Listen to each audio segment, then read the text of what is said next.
Hi, ഞാൻ Ranjini. Teenage പ്രായത്തിലെ കുട്ടികളുടെ പാരൻസിനോടാണ് എനിക്ക് സംസാരിക്കാൻ ഇഷ്ടം. ഇന്ന് ടീനേജ് പ്രായത്തിലെ കുട്ടികളെന്ന് പറയുമ്പോൾ നമുക്ക് ഭയങ്കര ഒരു സംഭവമാണ്. അവർക്ക് മുന്നിൽ പുതിയൊരു ലോകം വിടർന്നു വരികയാണ്. അവിടെ അവരുടെ സൗഹൃദങ്ങളും അവരുടെ താല്പര്യങ്ങളും എല്ലാം നിറഞ്ഞു നിൽക്കും. ഒരു പക്ഷേ പേരൻസിന് അവിടെ സ്ഥാനം ഉണ്ടാവില്ല. ഡിമാൻഡ്സ് മാത്രമായിട്ട് നമ്മുടെ അടുക്കിലേക്ക് വരുന്ന കുട്ടികളായിരിക്കും. രൂപയുടെ ആവശ്യങ്ങൾക്ക് അല്ലെങ്കിൽ എന്തെങ്കിലും മെറ്റീരിയലിസ്റ്റിക് ആയിട്ടുള്ള ആവശ്യങ്ങൾക്ക് വേണ്ടിയിട്ട് നമ്മളെ സമീപിക്കുന്നവരായിട്ട് കുട്ടികൾ മാറുമ്പോൾ നമുക്കവിടെ ഉള്ളിലൊരു വേദന തോന്നും. സ്വാഭാവിക. അതിലും അപ്പുറമാണ് സിംഗിൾ പാരൻസിനുണ്ടാവുന്ന വിഷമങ്ങൾ.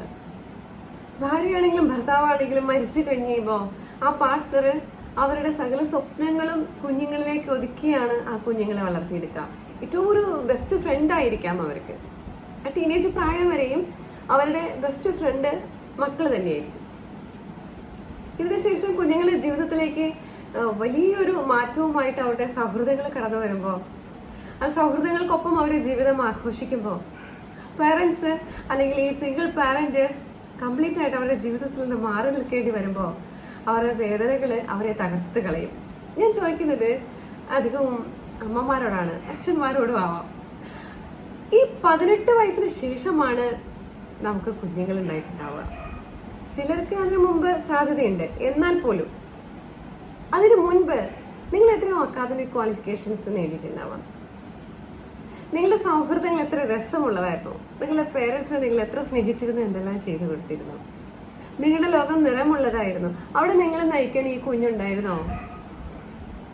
ഇല്ലല്ല. അവരുടെ ജീവിതത്തിലേക്ക് നടന്നു പോകുമ്പോൾ ഏറ്റവും സ്വതന്ത്രമായിട്ട് അവരെ വിടുന്നത് വളരെ നല്ലതാണ്. ഒരു ഗൈഡൻസിന് മാത്രമായിട്ട് നമ്മൾ സ്വയം മാറിക്കൊടുത്താൽ അത്രയും നല്ലതാണ്. നിങ്ങൾക്ക് അറിയാൻ പാടില്ലാത്ത ഒരു കാര്യവും ഞാനിവിടെ പറയുന്നില്ല. എന്നാൽ ചില കാര്യങ്ങൾ ഇടയ്ക്ക് നമ്മളൊന്ന് റിമൈൻഡർ ഇടുന്നത് വളരെ നല്ലതായിരിക്കും എന്ന് എനിക്ക് തോന്നുന്നു. നമ്മളെ ശക്തിപ്പെടുത്താനും നമ്മളെ സഹായിക്കാനും നമ്മളെ സ്ട്രെങ്തൻ ചെയ്യാനും ഏറ്റവും അധികം പവറുള്ള നമ്മുടെ ചിന്തകൾക്ക് തന്നെയല്ലേ. ആ ഒരു വീഴ്ചയിലേക്ക് നമ്മൾ കടന്നു പോകുന്നതിന് മുൻപ് നമ്മളെ പിടിച്ചു നിർത്താൻ സാധിച്ചാൽ ഒരു പരിധി വരെ നമ്മൾ വിജയിച്ചു. നമുക്ക് നമ്മുടെ സന്തോഷങ്ങളിലേക്ക് കടന്നു പോകാം. നമ്മൾ കുഞ്ഞുങ്ങൾ ഉണ്ടായതിനു ശേഷം മാറ്റിവെച്ചിട്ടുള്ള ഒരുപാട് കാര്യങ്ങൾ ഉണ്ടാവും. ആ കാര്യങ്ങളെല്ലാം വീണ്ടും പൊടി തട്ടിയെടുക്കാം. നമുക്ക് ഇഷ്ടമുള്ള ഭക്ഷണം കഴിക്കാം. ആരോഗ്യം അനുവദിക്കുമെങ്കിൽ യാത്രകൾ പോകാം.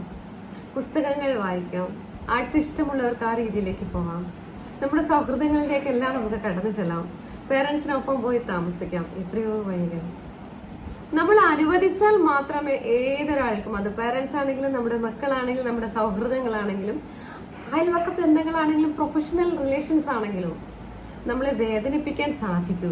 അതിനുള്ളൊരു വാതിൽ നമ്മൾ തുറന്നിട്ടാൽ മാത്രമേ നമ്മളെ വേദനിപ്പിക്കാൻ സാധിക്കൂ. എല്ലാവർക്കും നല്ല ദിവസങ്ങൾ നേരുന്നു. Thank you.